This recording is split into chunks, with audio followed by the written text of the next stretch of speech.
বাংলা আবাস যোজনায় আবারও দুর্নীতির অভিযোগ। ব্যাংক অ্যাকাউন্ট নাম্বার পাল্টে দিয়ে একজনের টাকা অন্যজনের অ্যাকাউন্টে ঢুকিয়ে দেওয়া হয়েছে বলে অভিযোগ। তৃণমূল পরিচালিত গ্রাম পঞ্চায়েতের প্রধান উপপ্রধানের বিরুদ্ধে দুর্নীতির অভিযোগ তুলে সরব প্রকৃত উপভোক্তারা। অভিযোগ অস্বীকার উপপ্রধানের। মালদার কালিয়াচক ৩ নম্বর ব্লকের চড়ি অনন্তপুর গ্রাম পঞ্চায়েতের ঘটনায় শুরু রাজনৈতিক চাপানোতর। ইংলিশ বাজারের পর এবার কালিয়াচকের চড়ি অনন্তপুর। ট্যাব কেলেঙ্কারির আদলে আধার নম্বর ও ব্যাংক অ্যাকাউন্ট নম্বর পরিবর্তন করে আবাস যোজনার টাকা লোপাটের চেষ্টা। প্রকৃত উপভোক্তার পরিবর্তে প্রথম কিস্তির ৬০,০০০ টাকা ঢুকলো অন্য উপভোক্তার অ্যাকাউন্টে।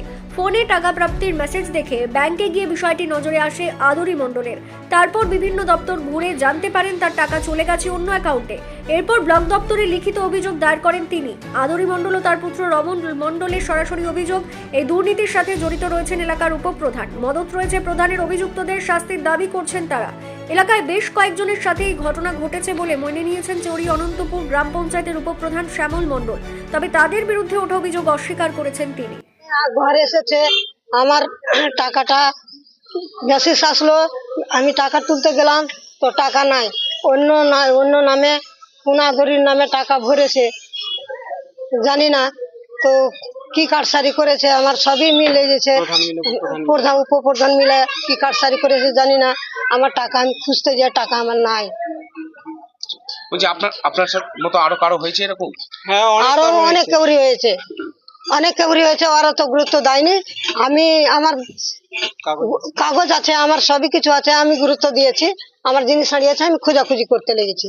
চড়ি অনন্তপুর গ্রাম পঞ্চায়েতে প্রধান এবং উপপ্রধানের উপরে অভিযোগ যে তারা আবাস যোজনার টাকা একজনের টাকা আরেকজনের অ্যাকাউন্টে দিয়ে দিয়েছে। এই ঘটনা তৃণমূলের নতুন না। এই দুর্নীতি তৃণমূল প্রথম থেকেই করে আসছে। আমরা হরিশ্চন্দ্রপুরের ক্ষেত্রেও দেখেছি, মালদা জেলায়, যে সেই সময় বন্যার ত্রাণের টাকা যাদের পাওয়া উচিত তাদের অ্যাকাউন্ট থেকে না গিয়ে সেটা বিহারের প্রচুর লোকের অ্যাকাউন্টে গেছে এবং তৃণমূলের নেতারা সেই টাকাটা আবার তুলে নিয়েছে। আবাস যোজনায় যার সত্যি নাম আছে, যে পাওয়ার যোগ্য, টাকাটা তার নামেই যাবে। এবার ব্লক দপ্তর থেকে বা ইনকোয়ারি থেকে বা সুপার চেকিং থেকে কোথায় কার কি হয়েছে সেটা তো আমাদের মেম্বারদের বলার ব্যাপার নয়, বা আমরা জানিও না। চড়ি অনন্তপুরের যে ঘটনাটা বললেন, এটা কোনোভাবেই আমাদের দল বরদাস্ত করবে না।